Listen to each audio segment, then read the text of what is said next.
Hello and welcome. I am Arun Kumar from Beautiful Mind Institute, and I am going to discuss a topic of essay that has been asked in BPSC examinations 2025. Or don't worry, it is going to be in bilingual medium so that everybody can understand.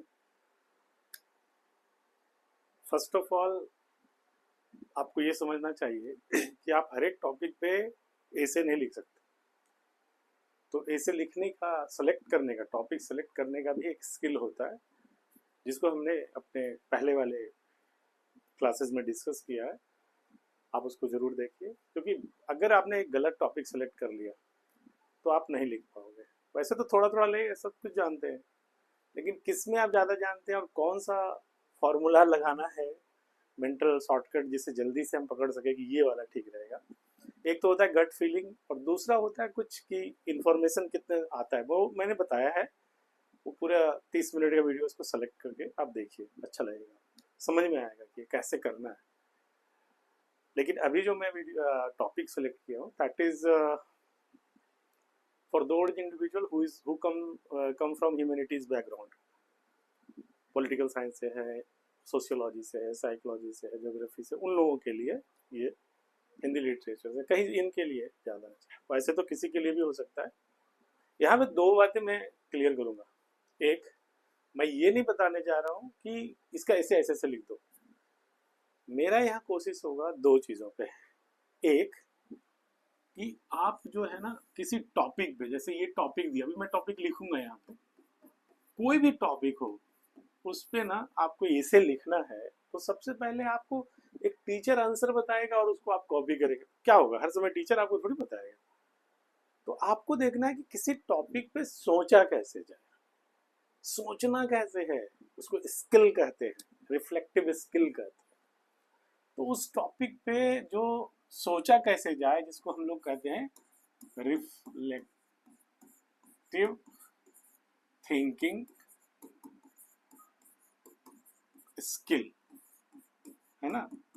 जितना होगा आपके पास ये, उतने अच्छे से आप उसको वो कर सकते हो। देखिए यहाँ पर एक बात समझने लायक क्या होता है कि आप ऐसे लिखोगे, सपोज कि आप हिंदी लिटरेचर से हो, कोई पॉलिटिकल साइंस से के, तो सबके एग्जाम्पल्स और कंटेंट थोड़े वैरी करेंगे। तो फिर एग्जामिनर मार्क्स कैसे देता है कि इसका सही है, इसका गलत है? आप समझ रहे हो? आप समझ के देखो, फिर मार्क्स देता है किस आधार पर कि ये वाला ऐसे बहुत बढ़िया था। भाई सब कंटेंट तो अलग अलग आएगा सब कुछ का, तो मार्क्स कैसे आएगा? मार्क्स आता है हर एक ऐसे का एक लॉजिकल डिजाइन होगा, लॉजिकल स्ट्रक्चर होगा, जिसको कहते हैं हम लॉजिकल स्ट्रक्चर। यहां लिख देता हूं, लॉजिकल स्ट्रक्चर। उस लॉजिकल स्ट्रक्चर में मतलब ये वाला जो टॉपिक है उस पे क्या आएगा, उसका कौन कौन से फंडामेंटल क्वेश्चंस हैं जिसको एड्रेस होना चाहिए उसमें, और किस सीक्वेंस में होना चाहिए, ये आप कर सकते हैं। तो ये मोर और लेस समझिए कि सबका एक रहेगा। मैं दिखाता हूँ करके, देखो कैसे आप। तो मैं इसको एक डिकोड कर रहा हूँ। पहला मैं सिखाऊंगा कि आप कोई भी टॉपिक हो उस पर आप लिखने के लिए कॉपी मत करो। आप सोचो कि मैं अब कैसे सोचना शुरू कर रहा हूँ, ये देखना फिर। इसलिए मैं पहले ये बता रहा हूँ, है ना। और दूसरा जो है, इसमें एक बार आपने ये रिफ्लेक्टिव थिंकिंग स्किल्स आपने लिख लिया, तो आपको समझना है कि जब ये पहले रफ वर्क करेंगे हम, उसका जो बॉडी को पहले विजुलाइज करते हैं, ये जो बॉडी है ना एसी का, ये वाला पहले दिमाग में आना चाहिए। इंट्रोडक्शन सबसे लास्ट में विजुलाइज करते हैं। ये तो रफ वर्क है ना, अभी आप प्लानिंग कर रहे हो, लिखोगे तो बाद में। तो सबसे पहले ऐसे मिला नहीं कि धड़धड़ लिखना शुरू कर दिया, वो अच्छा स्कोर नहीं कर पाते। यूपी मैं तो यूपीएससी के लिए प्राइमरली गाइड करता हूँ, and I can tell you that strategy doesn't work. आपने एक सेकंड आपको देखो दिखाता हूँ, ये देखो, ये चंद्रमा अत्री है, ये बिहार में ही डीएम है, पोस्टेड है। हमारी स्टूडेंट देखो 161 मार्क्स स्कोर किया है। ये देखो, ये भी सिद्धार्थ जैन 11th है, 157 मार्क्स स्कोर किया। ये आउट ऑफ 250 बहुत ही अच्छा स्कोर माना जाता है, समझे। और इनका पेपर देखने लगा हुआ है हमारे वेबसाइट पे। क्या इन्होंने वैसा नहीं किया, इनको भी उसने, इन लोगों ने भी ऐसा सीखा है। तो आपको बॉडी विजुअलाइज करना है और लास्ट में इंट्रो वगैरह लगाएंगे हम इसको, है ना। तो आप ये समझ लेना कि ये वाले पर ज्यादा फोकस करेंगे हम लोग, जिससे कि स्ट्रक्चर क्रिएट हो जाए इसमें। तो कुछ क्वेश्चंस जनरेट होगा हर चीज का। और जैसे रिफ्लेक्टिव थिंकिंग करेंगे ना, तो एक आपको क्वेश्चन दिखाना है, इस टॉपिक पे एक क्वेश्चन हो गया, 2 3 4, ऐसे बहुत सारे क्वेश्चंस आ गए। अब उसको जो है आप पैराग्राफ वाइज फॉर्म में देखो कि किस लॉजिकल ऑर्डर में, इसका एक लॉजिकल ऑर्डर होगा, लॉजिकल ऑर्डर में इसको सजा दो क्वेश्चंस को, और फिर वैसे ही आंसर कर देना बॉडी में, हो गया। समझ में आ रही बात क्या कह रहे हैं। टॉपिक देखना है, उसमें बहुत सारे क्वेश्चंस आएंगे, ब्रेन स्टॉर्मिंग कहते हैं उसे, निकाल लेना है। जो जो क्वेश्चन फिर बाद में लगे कि ये ठीक है और इसको हटा देते हैं, जरूरत नहीं है, उसको फिल्टर कर लेना और उसको फिर लॉजिकल सीक्वेंस में रख के पैराग्राफ वाइज में आप आंसर कर दो, बन गया ऐसे। और इंट्रोडक्शन, इंट्रोडक्शन तो बहुत बढ़िया से लिखेंगे। कैसे लिखेंगे, चलिए करके देखते हैं आपको, है ना। आप लोग को लग रहा होगा कि इतनी देर से हम इंट्रोडक्शन दे रहे हैं, आपको नहीं दे रहे, समझा रहे। अगर आप, मैं लास्ट में बोल के चलता हूँ, ये सीख रहे हो हमसे कि ये कंटेंट डाल देंगे, तो समझो कि आप कुछ नहीं कर पाओगे। हम सिखाएंगे कि लिमिटेड नॉलेज पे भी आप ऐसे अच्छा लिख सकते हो। जो हमने क्लास 12th में, 7th में, 8th में, 9th में, 10th में जो पढ़ा है उसके आधार पर अच्छा लिख सकते हैं। जिस, जाहिर सी बात है, जो ज्यादा बुक वगैरह पढ़ते हैं उनको नॉलेज ज्यादा रहता है, अवेयरनेस ज्यादा रहता है, तो उनको लिखने में एडवांटेज होगा। वो तो आप नहीं पढ़ते हो तो आपकी गलती है ना। तो लेकिन आप, ऐसा नहीं है कि आपके पास अगर बेसिक नॉलेज है तो आप अच्छा ऐसे नहीं लिख सकते, ये मैं बताने की कोशिश कर रहा हूँ। तो आपने समझने की कोशिश करते हैं। टॉपिक देखो मैं ले रहा हूँ आपको, दैट क्या टॉपिक था मैं भूल रहा हूँ, एक सेकेंड। एक टॉपिक है,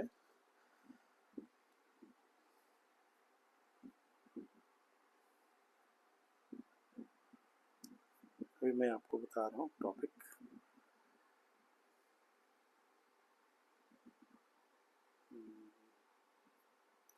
the power of mindset in shaping human destiny. हाँ, अब आ गया। The power of mindset in shaping human destiny.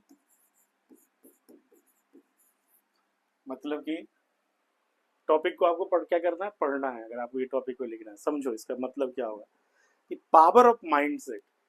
तो सबसे पहले आपको एक चीज डिकोड करना होगा ना कि माइंडसेट किसको कहते हैं, तभी तो इसका पावर है। और ह्यूमन डेस्टिनी को कैसे ये निर्धारित करता है ना। दूसरा टॉप जो चीज है वो है ह्यूमन, आपका केवल नहीं बोल रहा है, ये ध्यान रखना है कि केवल अपने बारे में मत लिख दो, मानवता के बारे में बोल रहा है, ह्यूमन डेस्टिनी। देखो ये दो चीजें हैं कि इसका जो पावर है वो किस तरीके से ह्यूमन डेस्टिनी को वो करता है, निर्धारित करता है। मैंने अब टेक्निक बताया था ना, अब आपको रिफ्लेक्टिव थिंकिंग इस पे करना है। तो क्या करोगे, पहला क्वेश्चन तो ये सब करोगे कि देखो कि व्हाट इज माइंडसेट, ये सब दिमाग में आ जाना चाहिए, माइंडसेट क्या है ना।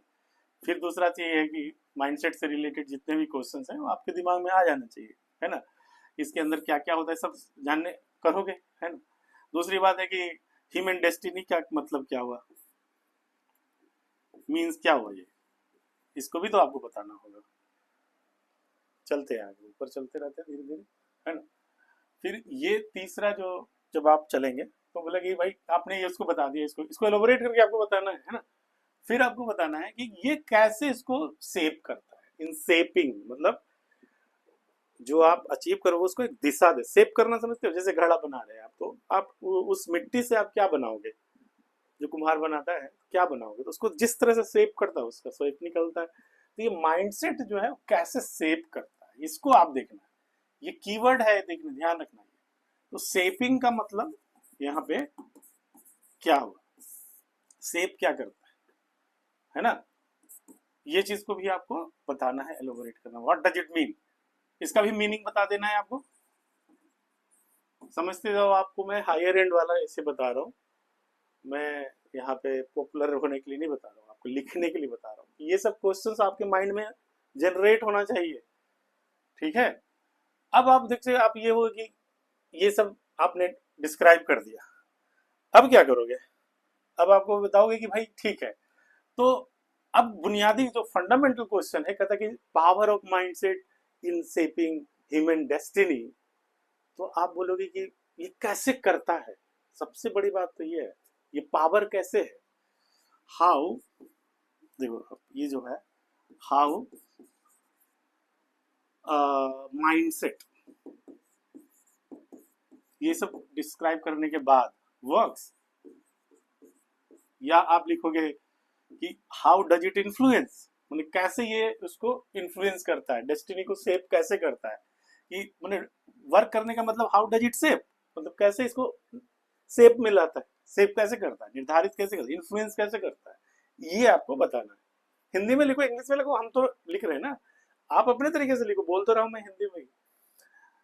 तो आपको लिख देखना है कि माइंडसेट जो है कैसे वर्क कर, हम बात करें बीपीएससी के एसए का और अपर एंड परफॉर्मेंस का, कि आप जहां पे अच्छा मार्क्स स्कोर कर सकते हो। और तो आपको ये मैकेनिज्म बताना पड़ेगा, ये कि हाउ डज इट वर्क्स, मतलब समझे, ये मैकेनिज्म, मैकेनिज्म समझते हो कि आप कहते हो ना कि ये काम होता कैसे है। जैसे आप कहते हो ना कि यहाँ पे दिल्ली में बारिश हो रही है अभी बेमौसम, तो कहोगे वेस्टर्न डिस्टर्बेंस, मैकेनिज्म आपने बताया कि वेस्टर्न डिस्टर्बेंस के कारण ये हो रहा है। तो आप भी बताओगे पावर ऑफ माइंडसेट कैसे ये डेस्टिनी को निर्धारित कर देता है, ये आपको देखते हुए चलना है ना। अब आप इसके मैकेनिज्म को जब आप डिकोड करोगे, ये तो अब लिखते समय आएगा, ये ध्यान रखना, अभी आपको ऐसा नहीं आ जाएगा कि अभी आपने बोला और अभी सब कुछ आना शुरू हो गया। स्क्रिप्ट राइटर को देखना और उनका इंटरव्यू को सुनना कि वो जब लिखते हैं ना, तो लिखते समय कंटेंट आता है, पहले से सारे कंटेंट आप विजुअलाइज नहीं कर सकते, और अगर करना चाहते तो करके देखो, नहीं आएगा। जब आप एक्चुअली लिखोगे ना, तब उस फ्लो में निकल के आएगा। ये केवल स्ट्रक्चरिंग का, कौन सा स्ट्रक्चरिंग याद करो, मैंने कहा था ना कि लॉजिकल स्ट्रक्चर मिल जाएगा आपके इसी को, ये वाला मैं बनाया जा रहा हूँ यहाँ पे, ये सब क्वेश्चंस को, इन क्वेश्चंस को आंसर करेंगे ऐसे में, और लास्ट में जो विजुअलाइज करेंगे वहां से शुरू कर लेंगे। तो ये कर लेंगे माइंडसेट से। अब ये है ओनली माइंडसेट इज, यहां लिख देंगे क्वेश्चन के फॉर्म में, इज ओनली माइंडसेट इनफ। अगर हम केवल माइंडसेट लेके रहे तो क्या हम ह्यूमन डेस्टिनी को पूरा मतलब सेव कर पाए, या और भी फैक्टर्स हैं, मतलब यहाँ पे और भी फैक्टर्स वाले चीजें आएंगे, और भी आएंगे ना, कि और भी फैक्टर्स तो हो सकता है। देखिए, मिल रहा है ना क्वेश्चन आपको ये। अब आप अगर आप ऐसे ही चलते जाओ तो लास्ट में क्या मिलेगा आपको, सब कुछ डिस्कस कर लोगे ये सब। देखो 1200 वर्ड में, या आप तो 1200 में नहीं कर सकते, यूपीएससी में करते हैं, इसमें तो आप 800 से ऊपर ही वर्ड में लिखोगे ना, तो वहां पे आपके लिए बहुत हो गया ये। अब आपको ये करना है कि कंक्लूजन की तरफ जाना है, कि नाउ फाइनल वर्डिक्ट आप क्या लिखते हो इसके बारे में। फाइनल वर्डिक्ट समझे, आप तो जज कर रहे हो ना, लिख रहे हो, तो क्या माइंडसेट ही करता है या कुछ और भी है, ये सब सारी चीजें इसमें फाइनल कंक्लूजन में लिखेंगे। क्लियर हुआ? अब चलते हैं कहा, एक पेज और उठा लेते हैं। अब चलते हैं यहाँ से, कि अब आपको हो रहा होगा कि चलो ये हमने क्वेश्चंस ऑलरेडी वहां रख लिया है, ठीक है। अब उसको लॉजिकल, उसी लॉजिकल ऑर्डर में देखो ना, सजा देंगे, बस हो गया। तो वन बाई वन चलेंगे, लेकिन सबसे पहले हम यहाँ पे एक इंट्रो के बारे में सोचेंगे, इंट्रोडक्शन क्या सोचे। अब आप अपने चले जाओ डोमेन में, हिस्ट्री के हो, ज्योग्राफी के हो, जहां कहीं के भी हो, अपने डोमेन में आप चले जाओ, और फिर आ, अपने से निकालो उसका, क्या आपको कोई छोटी सी कहानी याद आ रहा है, कोई कोट है याद आ रहा है, या कुछ भी आपको याद आ रहा है, बस उसको निकालो, उसको लिख दो। मैं नहीं बताऊंगा, आपको निकालना है। अगर आप मुझे पूछोगे कि आप मेरे जगह रहते तो क्या करते, मैं थोड़ा अपना चेहरा थोड़ा वो कर लेता हूँ, पसीना आ रहा है, कि आप मेरे जगह होते तो क्या लिखते। देखो मेरा, मुझे तो अगर यहाँ पे इंट्रोडक्शन करना है माइंडसेट पे, तो मैं सबसे पहले ये कहूँगा, एक कैरोल डुएक नाम का रिसर्चर था, उसने एक रिसर्च किया, हम इसी से शुरू कर लेते। उसने दो ग्रुप लिया, एक ग्रुप 1 और दूसरा ग्रुप 2, है ना। इसमें बहुत सारे लोगों को लिया, जो कहाँ से लिया, इस पॉपुलेशन से। मतलब जैसे आप अपने, हम बीपीएससी की बात कर रहे हैं तो समझ लो कि बिहार के जो बीपीएससी की तैयारी करते हैं और जिसका एक खास तरह का लेवल है, तो रैंडमली ले लिया, रैंडमली इसमें डाल दिया। रैंडम मतलब समझते हो, किसी का प्लानिंग नहीं किसको इसमें डालेंगे, इसमें रैंडम ले लिया। लेकिन यहाँ पर एक चीज उसने किया, यहाँ पर रैंडम करने की जगह थोड़ा सा मैं यहाँ पे वो करूँगा, उसने एक फिल्टर लगाया था। फिल्टर क्या था कि इसमें जो जो जो इसको इस ग्रुप में उसको रखा, एक क्वेश्चन पूछा कि क्या आपका जो क्षमता है, मेंटल कैपेबिलिटी है, वो मतलब जैसे इंटेलिजेंस कह लो, आपकी बुद्धि है, आपका जो मानसिक क्षमता है, वो क्या आप अगर ज़्यादा पढ़ो, ज़्यादा परिश्रम करो, तो उस बुद्धि के लेवल को बढ़ाया जा सकता है। बुद्धि फिक्स है या वो उसमें परिवर्तन लाया जा सकता है एफर्ट्स के थ्रू। यही फिल्टर था। फिल्टर समझो, क्वेश्चन ये था कि ये बुद्धि स्टैटिक है, मतलब जो मिल गया बाई बर्थ वही रहेगा, या उसमें बदलाव संभव है। इसमें उसको रखा जो मानते थे कि yes we can change with efforts. Efforts का मतलब जैसे कि एजुकेशन है, हम एजुकेशन से, अवेयरनेस से इस चीज को हम बढ़ा सकते। इन ग्रुप में रखा कि नो, ऐसे नो जो कहा ना उसको इसमें डाल दिया, no we can not, it is fixed, इसको ऐसे डाल दिया। ठीक है, ये एक रिसर्च है, मैं वहीं से शुरू कर रहा हूँ।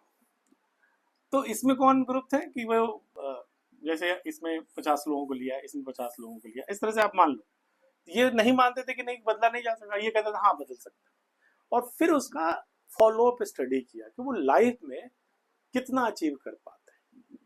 ठीक है, तो रिसर्च बताती है, क्या रिसर्च बताती है कि ये जो ग्रुप है, ये वाला जो ग्रुप है, ये अपनी लाइफ में ज्यादा अचीव किया, अचीवमेंट जो है इनका ज्यादा रहा, किसके, इनके तुलना में।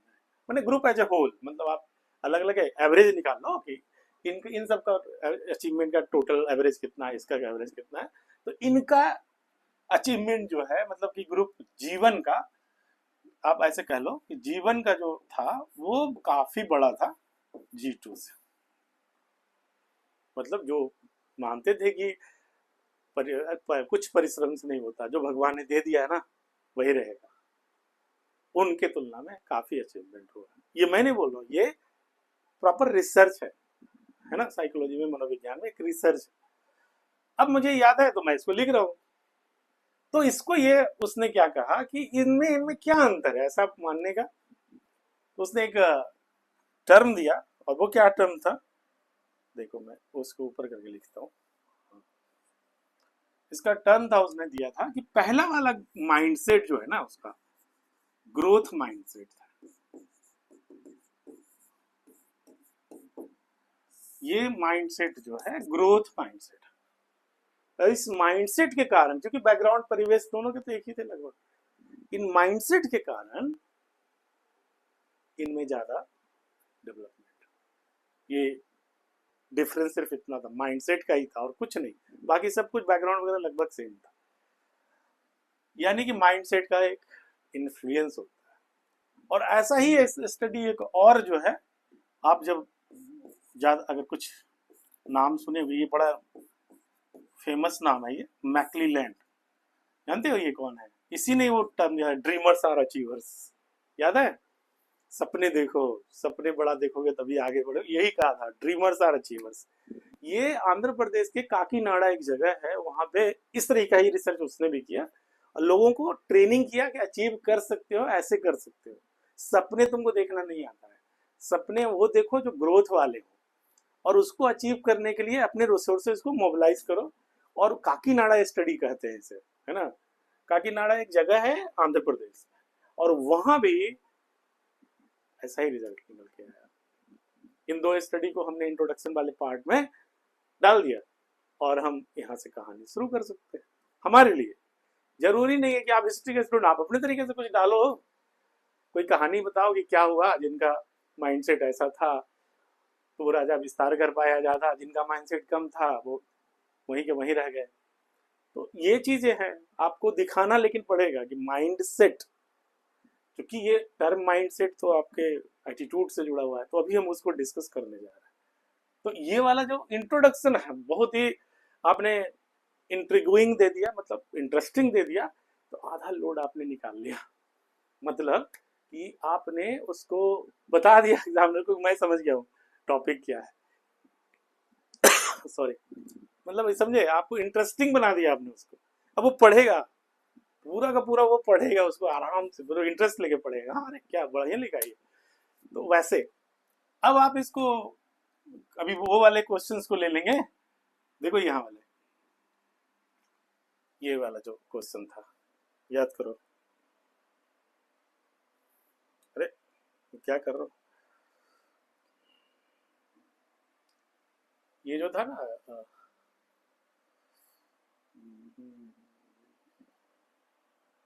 ओ सॉरी, यहाँ वाला, ये जो ये देखो, आपको बताना था ना ये कि what is mindset, what is human destiny, how, what is mindset, this तरह ये क्वेश्चंस कैसे, शेपिंग का मतलब क्या है, ये वाला बताना था, याद करो। तो वही वाला आप चलते हैं इसको करने के लिए, how does it work mechanism में जाएंगे, चले। हाँ, तो अब आप अपना ये स्टार्ट करो लिखना। आपने इंट्रोडक्शन तो डाल ही दिया, इधर देखो, डाल दिया।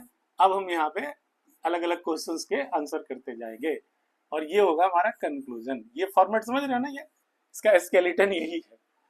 तो अब यहाँ पे लिखोगे what is mindset, what is mindset. अब आप अलग अलग तरीके से माइंडसेट क्या होता है ये लिखोगे ना हिंदी में, लिख लो, तो क्या दिक्कत है। माइंडसेट किसको कहते हैं, तो अलग अलग लोगों ने ये कहा कि भाई माइंड का एक ओरिएंटेशन होता है। जैसे कि आपने देखा ग्रोथ माइंडसेट, तो कैरल डुएक ने बताया कि ग्रोथ माइंड, अचीवमेंट माइंडसेट। ऐसे माइंडसेट को बुनियादी रूप से माना गया कि कुछ लोग ग्रोथ ओरिएंटेड माइंडसेट रखते हैं, कुछ लोग जैसे एक कुछ लोगों को लगता है ना कि राजा का क्या मतलब है कि एक्सपैंड करे अपनी चीजों को, जो है उसी को बचाए रखे, ये कोई नहीं है, तो माइंडसेट ही है। तो माइंडसेट क्या है एक्चुअली, माइंडसेट आपका है क्या कहते हैं इसको, ये जो इट रिफर्स टू आप यहाँ देखो, एटीट्यूड, आपका एटीट्यूड को रिफर करता है। एटीट्यूड समझते हो ना, कि आपको कई लोगों को नहीं समझ में आता। एटीट्यूड का मतलब how you evaluate the things around you, अपने सोशल इन्वायरमेंट में कैसे देखते हो किसी चीज को, कैसे इवेल्युएट करते हो, जज कैसे करते हो उसको। जैसे आ, आप कहते हो कि पंजाब अलग होना चाहता है फॉर एग्जाम्पल, तो आप कहोगे कि क्या बात हुई, इंटीग्रेटेड इंडिया का मतलब तुम अलग कैसे हो सकते हो। तब तो सब कहेगा कि अगर आप भाषा, धर्म, एथनिसिटी ये सब देखोगे, तो नॉर्थ ईस्ट वाला हम लोग से कैसे मिलेगा, हम किसी साउथ वाले से कैसे मिलेंगे। साउथ वाले तो कहेंगे हम श्रीलंका जैसे, नॉर्थ ईस्ट वाले तो कहेंगे, हिमाचल वाला कहते हैं ना कि हम ये तो चाइना है। तो सब तो इंडिया की डाइवर्सिटी है, सब कहेगा सब अलग अलग है, ये कोई माइंडसेट है। तो इस तरह के आपका माइंडसेट है, नहीं हमारी डाइवर्सिटी ही हमारा पहचान है, तो ये डाइवर्स है इसलिए आप अलग दिखते, इसलिए हम आपको अलग कर दे, ऐसा नहीं होगा। आपका माइंडसेट है कि नहीं, तो एटीट्यूड हुआ ये कि कैसे आप चीजों को देखते हो। मतलब एटीट्यूड का मतलब जो tendency to evaluate something either positively negatively, आपकी अंदर की टेंडेंसी क्या, एटीट्यूड कैसा है। उसी तरीके से इट ऑल्सो इंक्लूड बिलीव्स, ये माइंडसेट जो है, कैरल डवेक ने भी कहा कि माइंडसेट एक स्ट्रक्चर है पूरा आपका। जो बिलीफ्स का मतलब, आप हर व्यक्ति का एक बिलीफ सिस्टम होता है, एक बिलीफ थोड़ी होता है। देश कैसा होना चाहिए, प्रशासक कैसा होना चाहिए, स्टूडेंट कैसा होना चाहिए, टीचर कैसा होना चाहिए आप समझ रहे हो ना। एक अच्छा ऐसे कैसा होना चाहिए, सब चीज के बारे में आपका एटीट्यूड हो सकता है, बिलीफ्स हो सकता है। बिलीफ्स का मतलब क्या होता है, जिसको आप सही मानते हो। तो इसको सिंपल आप कह सकते हैं, योर योर ओन ट्रूथ। हो सकता है कि आप जो है, जो बिलीव करते हो वो हम नहीं बिलीव करते, ये हो सकता है। लेकिन बिलीव्स, किसी व्यक्ति का जो बिलीव्स है वो भी उसको निर्धारित करेगा। जैसे आपने कहा ना कि नहीं, जो इंटेलिजेंस कितना भी है, जो भगवान ने दिया वो बदलने वाली चीज है, तो आपका बिलीव ही है ना, वही समझ। तो एटीट्यूड है, बिलीव्स है ना, इसके अंदर ये सारे जो माइंडसेट क्रिएट कर रहा है। लेकिन इसके अंदर इमोशन देखो, एटीट्यूड में तीन चीजें होती है, ए बी सी डी, समझ लो, ए बी सी, ये सब लेकर एटीट्यूड केवल बोलो, उसमें भी है सब कुछ। ए का मतलब होता है अफेक्ट, अफेक्ट का मतलब इमोशन, आपकी फीलिंग भी होती है इसमें, फीलिंग। बी का मतलब आप जो बिहेवियर करते हो वो भी आ जाता है। सी का मतलब कॉग्निशन, यानी कि आप जो सोचते हो, आपकी जो दिमागी वो है, स्ट्रक्चर है सब। कॉग्निशन का मतलब संज्ञान होता है, कोर्ट का वो कॉग्निजेंस लेता है ना, वही। तो एटीट्यूड और बिलीफ्स का एक ब्रॉड स्ट्रक्चर है जो माइंडसेट तैयार करता है। अगर आपको ये डुएक का ही रेफरेंस देना है तो दे सकते हो, किसी का भी रेफरेंस दे सकते हो अगर आपको याद है तो। नहीं दे दिए कोई बात नहीं, अगर आपने पढ़ा है, जाना है किसी के बारे में भी, तो जैसे आप कोई कहेगा कि हमें ये नहीं पता है, तो अ, मुकेश अंबानी का हम ये, हाँ मुकेश अंबानी का देंगे, अडानी का देंगे, तो भाई है ना कि हम अपने पैसे को ग्रोथ में लगाएंगे, रखे नहीं रहेंगे।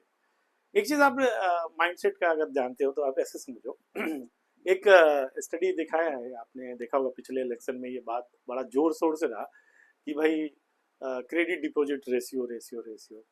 तो बिहार के लोग पैसा है तो उसको ज्यादातर सेविंग में रखते हैं, ठीक।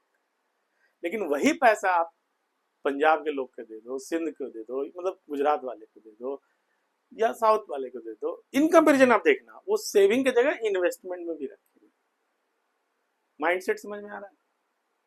और वो ही सेविंग का पैसा बैंक ट्रांसफर कर देती है उसको कि लो यूज करो, इन्वेस्ट करो, यूज करो, फिर मुझे वापस करो। आप समझ पा रहे हो मैं क्या बोल रहा हूँ, समझ रहे होगे आप। ये माइंडसेट ही तो है। हम इनसिक्योरिटी से ड्रिवेन है, हम डर से ड्रिवेन है। हम पैसा मेरा बचा रहे बचा रहे बचा रहे, और वो क्या कर रहा है, पैसा बचा क्या रहे, ग्रोथ करे, बढ़े, एक का दो, दो का चार, 10 ऐसे हो जाए। तो आप ये पूरी आप बैंकिंग रिपोर्ट में है, ये पब्लिक डोमेन में आप देख लो। बिहार के जो सेविंग, जो पॉपुलेशन में सेविंग का टेंडेंसी ज्यादा है, वो मतलब जितना भी पैसा है, अगर है पैसा तो वो सेविंग में अकाउंट में रखेंगे। लेकिन उसी पैसे को, ऐसा नहीं वहां के लोग सेव नहीं करते, लेकिन ज्यादातर लोग इन्वेस्टमेंट में रखेंगे। तो हमारा माइंडसेट है डर वाला थोड़ा, क्योंकि हम लोग वैसे स्थिति में रहे, बैकग्राउंड कई कारण से माइंडसेट बनता है। माइंडसेट ऐसा नहीं होता कि आप ऐसे अपने से बना लेते हो। माइंडसेट का अभी जब हम इस पे अगर और ऊपर की तरफ चले, तो माइंडसेट बनाने का कई फैक्टर है। जैसे आपका जो हिस्ट्री है ना, हिस्ट्री आपका जो है, बिहार की हिस्ट्री देखो,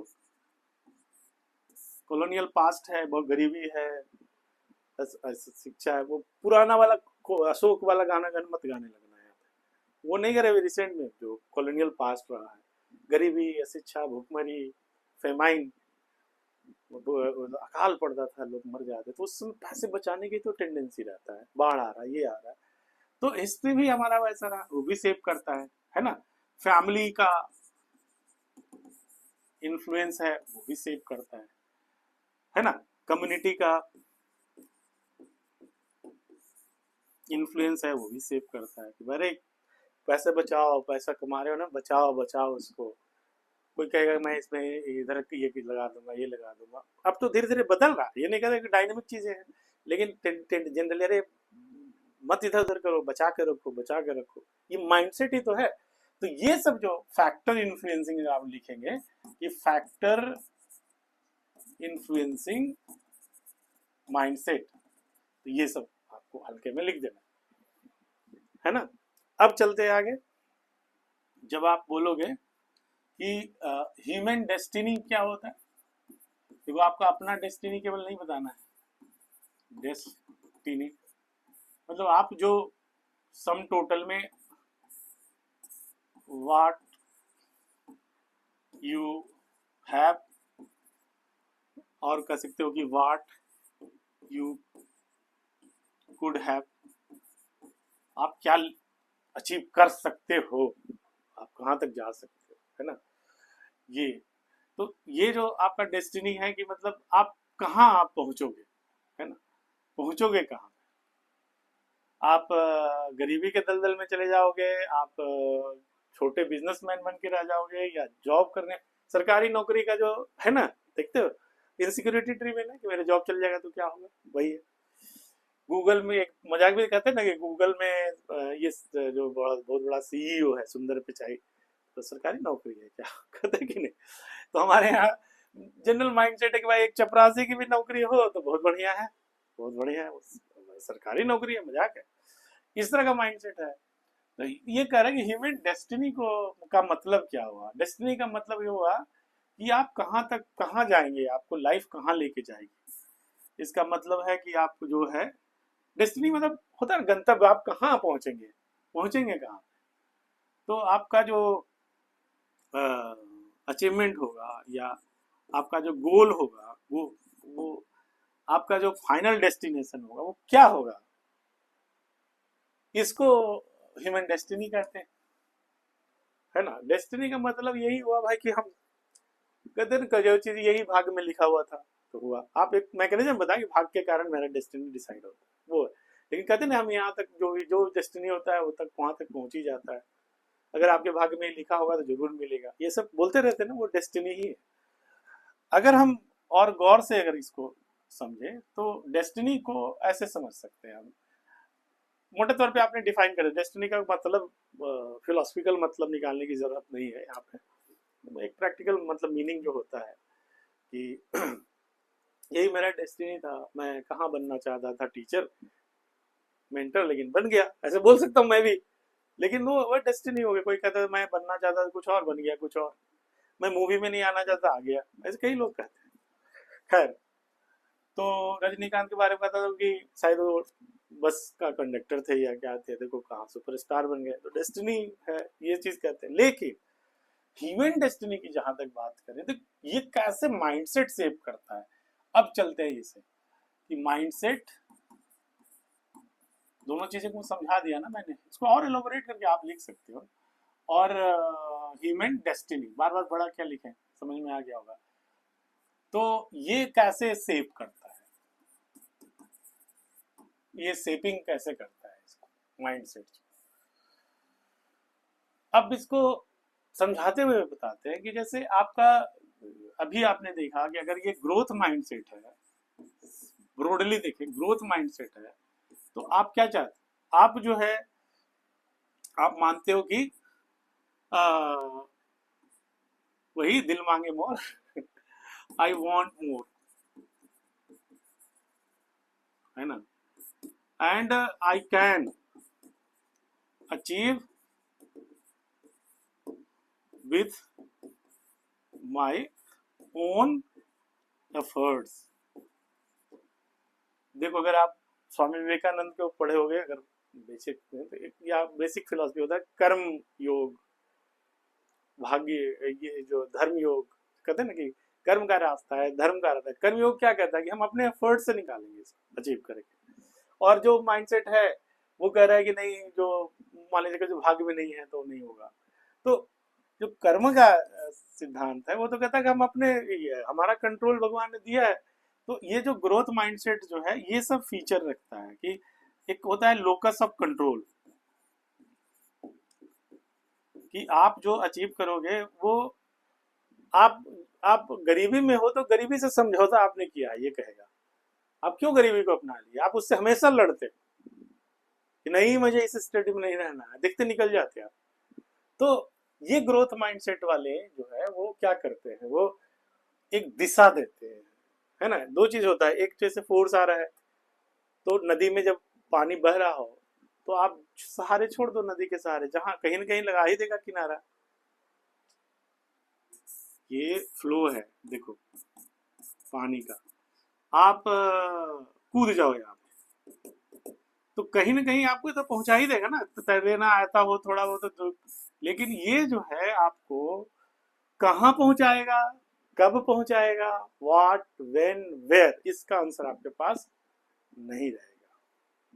लेकिन अगर आप चाहते हो कि नहीं मैं यहाँ कूदूं और यहाँ से यहाँ पहुंचना है, सीधा यहाँ पहुंचना है, तो अब आप ग्रोथ माइंडसेट वाले तो कहोगे नो, जानकारी इकट्ठा करोगे आप कि फ्लो इधर से है तो हमें कहीं ना कहीं इधर कूदना है मुझे, है ना, जिससे कि फ्लो इधर खींचे और मैं इधर एफर्ट्स लगाऊंगा तो ये वाला पोर्शन मुझे, आप पढ़े होगे थोड़ा फिजिक्स में, है ना, कि रिजल्टेंट इधर की तरफ जाएगा और मैं यहाँ पे पहुंचूंगा। आप प्लान करोगे, आप एफर्ट्स लगाओगे, आप एग्जीक्यूट करोगे, नदी के भाग्य के सहारे, धारे के सहारे आपने को नहीं छोड़ोगे। तो क्या कर रहे हो आप, आपका ये माइंडसेट ही तो है। तो इस तरीके से ये माइंडसेट जो है, ग्रोथ माइंडसेट, चूंकि ये सब सारी चीजें होती है कि चाहत ज्यादा होती है और ये विश्वास कि हमारा कर्म ही हमको फल देगा, और ये जो हम बदलाव लाएंगे उसकी शक्ति हमारे अंदर ही है। अगर भगवान ही है शक्ति तो भगवान भी मेरे अंदर ही है। यथा पिंडे तथा ब्रह्मांडे, जो हम ब्रह्मांड में, मेरे अंदर भी भगवान। अगर कण कण में तो मेरे अंदर भी तो कण है, तो मैं है। ऐसे माइंडसेट वाले लोग होते हैं ग्रोथ वाले।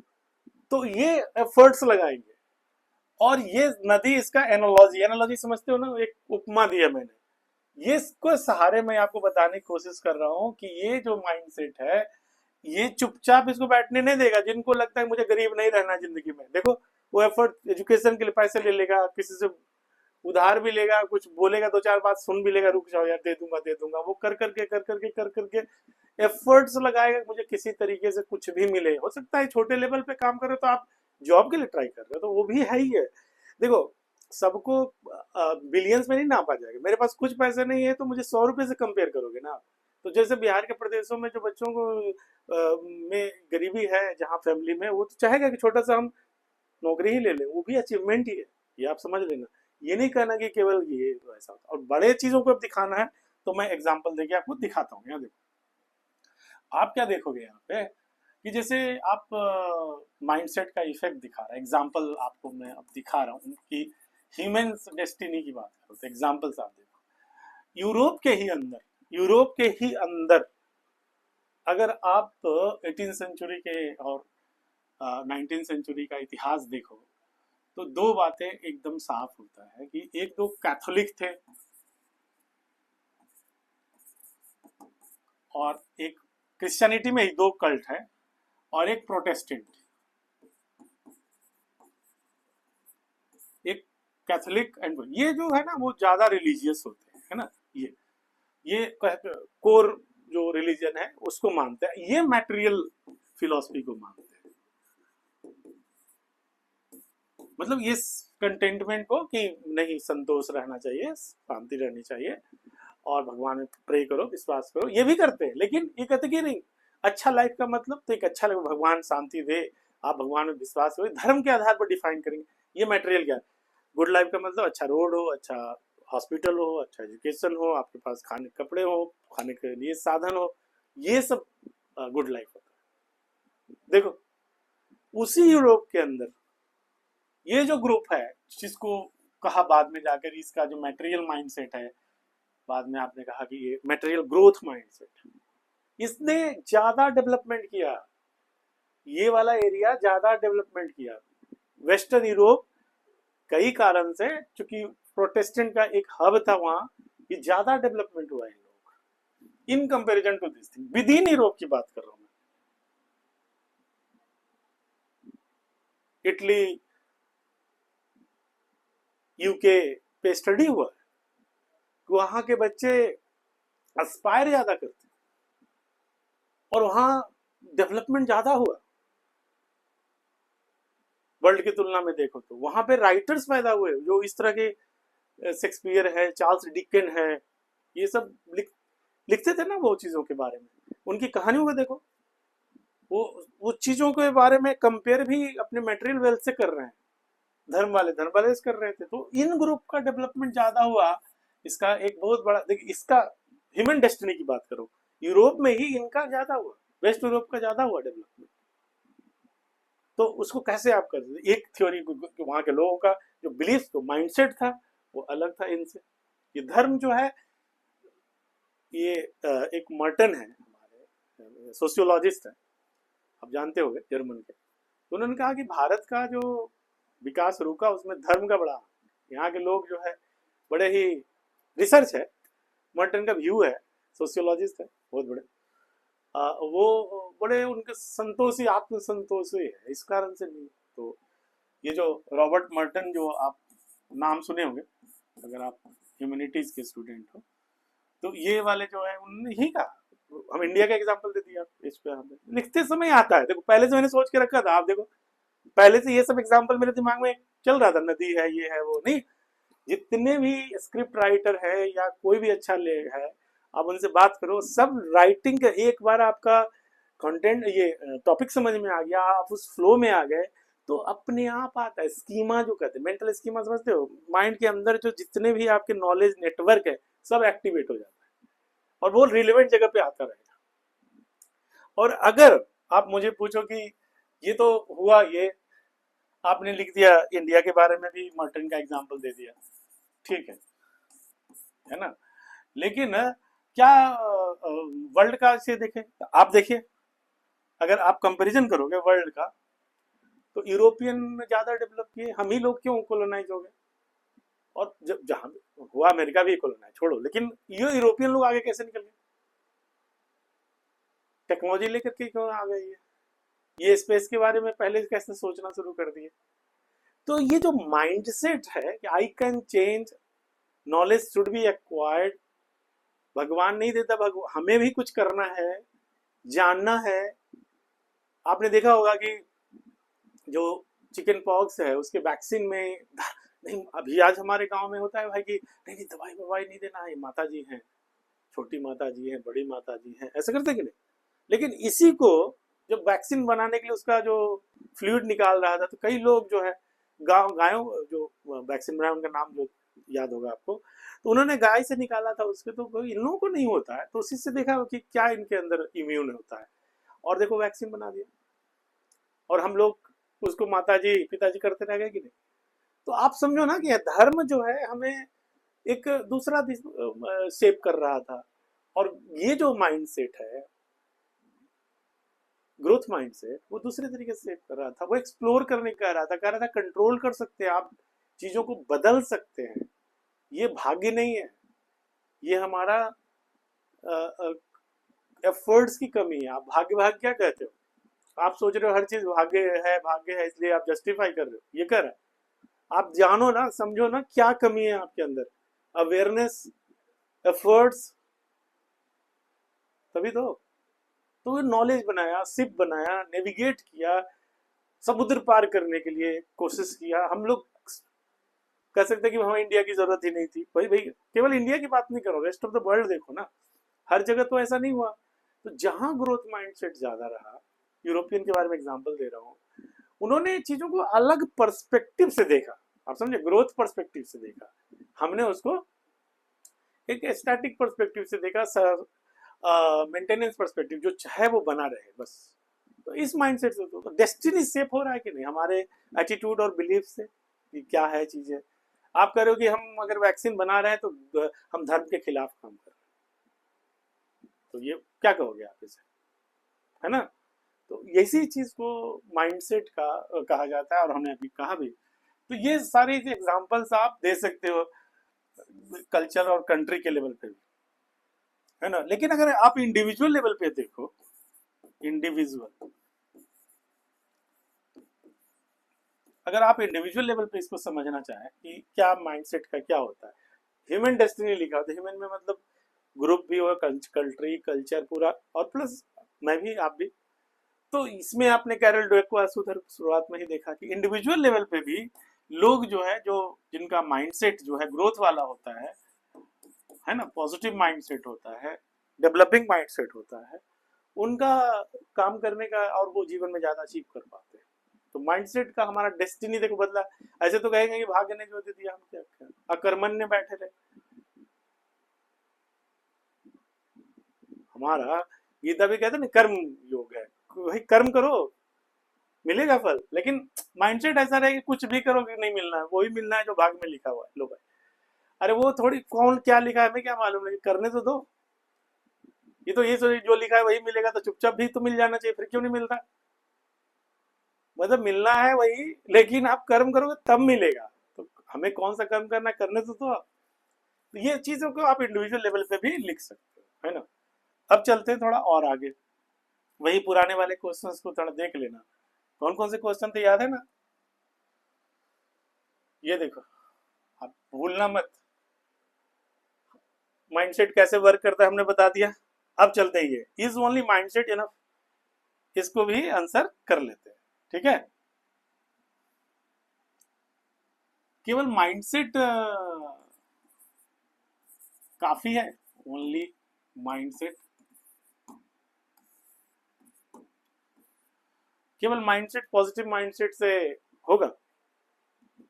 देखो ये बात तो है कि अगर डेवलपमेंट की बात कर रहे हैं हम, तो इसमें एक माइंडसेट एक फैक्टर है ना, लेकिन आपके पास रिसोर्सेज भी होना चाहिए, है ना।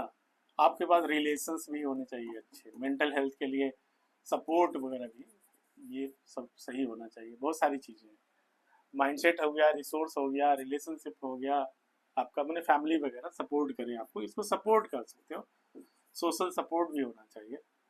और ओवरऑल आप देखोगे तो आपका सुपरा स्ट्रक्चर में कहते हैं कि आपके जो गवर्नमेंट है, इंस्टीट्यूशंस है, ये सब भी आपके सपोर्ट में आना चाहिए, तब डेवलपमेंट होता है किसी चीज़ का। अब ऐसे ऐसे कानून ले आओ कि वहाँ पर कुछ कर ही नहीं सकते, ट्रम्प के जैसा, ये कर दे वो कर दो, मतलब तो वहाँ पे डेवलपमेंट तो रिस्ट्रिक्ट होगा ही। ये आप कह सकते हो कि ये वाला बात भी सही है, लेकिन अगर सभी चीजें हैं तो क्या निर्णायक फैक्टर ये नहीं हो जाता कि सब चीजें हैं तो सब लोग बराबर में क्यों नहीं डेवलप करते? तो माइंडसेट एक ऐसा क्रिटिकल फैक्टर है जो सब चीजों को होने के बाद भी इसका रोल बढ़ जाता है। ये चीज आप मानोगे ना भाई, और भी तो लोग हैं उसी व्यवस्था में, सब कुछ गरीबी में और भी हैं बिहार में है। अभी पटवा टोली वाला एग्जाम्पल हम याद करते हैं, जो गया के पास है ना, बुनकर का सब। लेकिन उसमें से कैसे वो लोग मेहनत करके आईआईटी निकाली यार, सब लोग आपस में एक दूसरे का कम्युनिटी हेल्प करके इतना हेल्प कर दिया कि बाकी सभी घरों में आईआईटीएन हो गए। और गांव नहीं है क्या, और लोग नहीं है क्या? तो माइंडसेट ही है ना कि हमें गरीब, मैं गरीब से निकला हूं तो मेरे जो फॉलो इंडिविजुअल्स हैं, मेरे कम्युनिटी के लोग हैं, उनको भी निकालना है। तो माइंडसेट ही तो है जो ह्यूमन डेस्टिनी को निर्धारित कर रहा है। तो पटवा टोली कोई बिहार से अलग थोड़ी है, गया डिस्ट्रिक्ट में है ना, तो आप तो खुद जान रहे हो। तो वहां के, ये तो फैक्ट है, पब्लिक डोमेन में आप चेक करो। तो वहां के लोग में ऐसा क्या है जो बाकी जगहों पे नहीं है? माइंडसेट का डिफरेंस कह सकते हो आप। तो ये माइंडसेट बहुत, ये लिखने के बाद आपको बताना होगा माइंडसेट का रोल बहुत अहम हो जाता है। ये कंक्लूडिंग रिमार्क होगा। ये आप बात समझ रहे हैं? इस पे आप अपने चीजों को बढ़ा सकते हैं, कोई भी बैकग्राउंड से हो आप, मुझे नहीं मालूम, लेकिन क्योंकि माइंडसेट जैसा चीज है तो थोड़ा इसका साइकोलॉजिकल ओरिएंटेशन है, तो आपको ये बताना पड़ेगा। कॉमन, मैं पटवा टेली का एग्जांपल दे रहा हूँ कि नहीं, बहुत सारे ऐसे लोग हैं जो पटना में, गया में, कहीं भी पड़े रहते हैं, बाप रे स्ट्रगल करते रहते हैं। उन भले वो जीते हारे नहीं, लेकिन स्ट्रगल कर रहे हैं, और देखेंगे उसमें अधिकांश बहुत सारे लोग निकल आते हैं, गरीबी से अपने को छोड़ देते हैं। मतलब जितना भारत सरकार उनको हेल्प नहीं करती, उतना हेल्प हेल्प खुद करते हैं वो। अगर आप जान लो सरकारें क्या हेल्प करेगी उनको, जितना उनका माइंडसेट उसको हेल्प करता है। उनको लगता है मुझे बदलना है और वो बदलते हैं, और जिनको लगता है कि कुछ नहीं हो सकता वो नहीं बदलते, फैक्ट। तो इस वाले लेवल पे आके आपको कंक्लूड कर देना है यहाँ पे। समझ रहे हैं मेरी बात? समझ रहे हैं ना? कैसा है? एक ऑर्डिनरी पर्सन भी अपने बेसिक नॉलेज से भी लिख सकता है इस चीज को। आपने क्या सीखा है इसमें, ये देखो ना। आपने ये सीखा कि एक लॉजिकल स्ट्रक्चर होगा जिसको हमको फॉलो करना पड़ेगा, कुछ लॉजिकल क्वेश्चंस आएंगे इसमें जो अभी हमने डिस्कस किया, उसको उस सीक्वेंस में आपको डिस्कस कर देना है ना। और एक अच्छा सा कोई भी दिमाग में जो भी आए, कोट आए, कुछ भी आए, कहानी आए, उसको ऐड कर देना इंट्रोडक्शन में जो रिलेवेंट हो, जो बातों को। Introduction for the sake of introduction नहीं होना, इंट्रोडक्शन रहना चाहिए जो टॉपिक को इलस्ट्रेट करे, उसके बारे में कुछ प्रकाश डाले, उसके बारे में कुछ एलोबोरेट करे चीजों को। और कंक्लूजन, आप एक लॉजिकल कंक्लूजन निकालना है ना। ये नहीं, इन सब बातों से आप क्या निष्कर्ष निकालते हो कि जैसे हमारा जो ह्यूमन डेस्टिनी है, हम ये करेंगे, यही कंक्लूजन निकालेंगे ना कि दो बातों से हो सकता है कि कुछ लक है और ये लेवर है। तो ये लेवर वाला पार्ट है, ये लक पावर, लेकर को आप एफर्ट्स कह लो, इसको आप चांस कह लो, जो भी है टेक्निकल भाषा में, दोनों से निर्धारित होता है। लेकिन ये वाला माइंडसेट जो एफर्ट्स, माइंडसेट अच्छा तो वो ज्यादा लेवर पर आते हैं, और लक, जो लक वाला रहता है वो अपना लक पे ही रहते हैं, लेवर नहीं करते। तो लक और लेवर दोनों से निर्धारित होता है डेस्टिनी, व्यक्तिगत रूप से देखें तो। एक कंट्री महान तब बनता है, आप देखो ना, हर आप संविधान को उठा लो, बनाने वाले को देख लो, उन अपने फ्रीडम फाइटर्स के स्टेटमेंट को एनालाइज कर लो, किनका लोगे, गांधी का ले लो, अम्बेडकर का ले लो, सब लोग तो यही बोल रहे हैं, फर्ट्स के बारे में बोल रहे हैं। कि पटेल क्या कह रहे थे, ये जो है देश महान बनता है वो अपने, लोहिया क्या बोल रहे थे, अपने कर्मों से, एफर्ट्स से। ये नहीं कि चुपचाप बैठे रहे देश डेवलप करते जाएगा, नहीं होगा ना। तो ये चीज आपको बताना है और इसके आधार पर आप अच्छा इसे लिख सकते हो। समझ में आ गया होगा? समझ में आ रहा है ना? ये बहुत कॉम्प्लिकेटेड तो मैंने नहीं किया, सिंपल तरीके से। लेकिन ध्यान रखो, जैसे आप गाड़ी के चलाने के बारे में मैं बता दूं तो आप ड्राइव कर लोगे, नहीं करोगे ना। उसके लिए क्या करना पड़ेगा, एक्चुअली में प्रैक्टिस करना पड़ेगा, आपको लिखना पड़ेगा ऐसे। जैसे ड्राइव करने के बारे में, how to change gear, how to steer, कैसे ब्रेक लगाएं, कैसे, सब बता दी किताब पे, चला लोगे रोड पे, नहीं ना। वैसे ही है, इतना सुनने के बाद मजा तो आ जाएगा, लेकिन कभी लिखो तो जरा, तो हाथ ही नहीं चलेगा। क्यों नहीं हो रहा ऐसा? क्योंकि आप लिखते ही नहीं हो। अरे टूटा फूटा ऐसे ही लिखो, टॉपिक पे जो भी आए मन में लिखो, तब जाकर डेवलपमेंट होगा। तुम्हारे छोटे छोटे टुकड़े, बेबी स्टेप लोगे ना, छोटे छोटे स्टेप, वो जाके आपको बड़ा परफॉर्मेंस में कन्वर्ट होगा। ये जितने लोगों को मैंने दिखाया, ये शुरुआत से बड़े पंडित थे क्या? इनके भी मार्क्स कम आए हुए हैं। तो आपको मैं सिखा रहा हूँ, तो अगर आप इसको प्रैक्टिस करना चाहते हो तो लिखो, खुद से लिखो, दोस्तों से दिखाओ, आसपास के टीचर से दिखाओ। अगर आपको ये लगता है कि नहीं मुझे आपसे इवेलुएट कराना है ना, तो हमारा एक पर्सनल मेंटरिंग प्रोग्राम होता है, ऐसे का हमारा वेबसाइट है, उसमें एक पर्सनल मेंटरिंग प्रोग्राम है इन जनरल, वो आप ज्वाइन कर सकते हैं। पर्सनल मेंटरिंग है इसमें, मतलब हम सबको तो नहीं कर सकते, तो कुछ लोगों को मैं करता हूँ इसमें। ये मैं आपको करके देख रहा हूँ इसमें। मैं आपको जैसे मान लीजिए 1 दर्जन ऐसे दे दिया, उसी के थ्रू आपको मैं सिखाऊंगा कि देखो कैसे, जैसे बनाया वैसे 1 दर्जन ऐसे दे दिया पहले, ये देखो सीखो, वो मॉडलिंग हो गया। फिर आप 1 दर्जन ऐसे लिख लो, मतलब 10-12 ऐसे लिखो और दिखाओ, इवेलुएट कराओ, तब मैं उसको बताऊंगा देखो तुमने क्या क्या गलती कर दिया, तब जाकर आपका डेवलपमेंट हो। कुछ मॉडलिंग जैसे एक ऐसे तो देख लिया, अगर 10 ऐसे सिखाऊं ऐसे तो आप बहुत कुछ सीखना शुरू कर दोगे।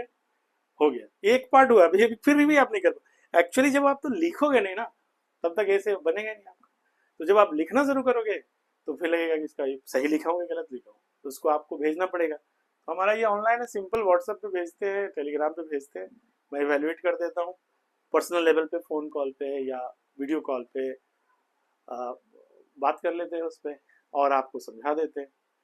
हो गया, आपको जहाँ जहाँ गलती होती है बता देता हूँ। बहुत ही आसान है। आज ये डिजिटल इंफ्रास्ट्रक्चर इतना ज़्यादा है कि लोग रील जो है कैलिफोर्निया का और ऑस्ट्रेलिया का देखते हैं। मैं तो कई स्टूडेंट्स जो हैं ऑस्ट्रेलिया, उसको पढ़ाता हूँ। तो ऐसा नहीं है कि अब जो है ऐसी चीजें हैं कि जो ग्लोबल है ना, अब चीजें विलेज है, वो ऐसा नहीं रह गया कि कोई दिल्ली में है तो क्या होगा, मेरा इंस्टीट्यूट दिल्ली में है, ब्यूटीफुल माइंड इंस्टीट्यूट, देखो आप ब्यूटीफुल माइंड डॉट इन, ये है वेबसाइट, ब्यूटीफुल माइंड, कुछ नहीं लिखना, डॉट इन लिख देना, ब्यूटीफुल माइंड IS.com भी लिख सकते हो, लेकिन बस ये वाला याद रखना, ये वाला, उसमें सब कुछ डिटेल मिल जाएगा, आप कर लो अगर आप हमसे चाहते हो। अदरवाइज आप किसी से भी जो ऐसे के बारे में नॉलेज, लेकिन हाँ कोई ऐसा डेरोगेटरी कमेंट करे तुमको ये भी नहीं आता, तुमको ये भी नहीं आता, शुरुआत में करेगा तो आपका कॉन्फिडेंस खराब हो जाएगा, बोलना नहीं आता है तभी तो मैं आपके पास आया हूँ, ये जरूर बोलना। तो बस हो गया, और उसके बाद धीरे धीरे धीरे प्रैक्टिस करो, आपस में पीयर इवेल्युएशन कर लो अगर नहीं कुछ कर रहे हो तो, और एक दूसरे से हेल्प लेके आगे बढ़ो, और जब लगे कि नहीं मुझे आपसे थोड़ा हेल्प चाहिए तो आप ज्वाइन कर सकते हो हमें। मिलेंगे अगले वीडियो में और बात करेंगे किसी और टॉपिक पे। अगर आपको लगता है ना कि मैं किसी खास टॉपिक पे बना कर दूँ आपको, तो आप मुझे कमेंट में लिख के बताओ कि कौन से टॉपिक पे मुझे बताना है, जिस पे ज़्यादा कमेंट रहेगा जिस टॉपिक पे, अगली बार मैं उसी टॉपिक पे बना कर दूंगा। Thank you very much.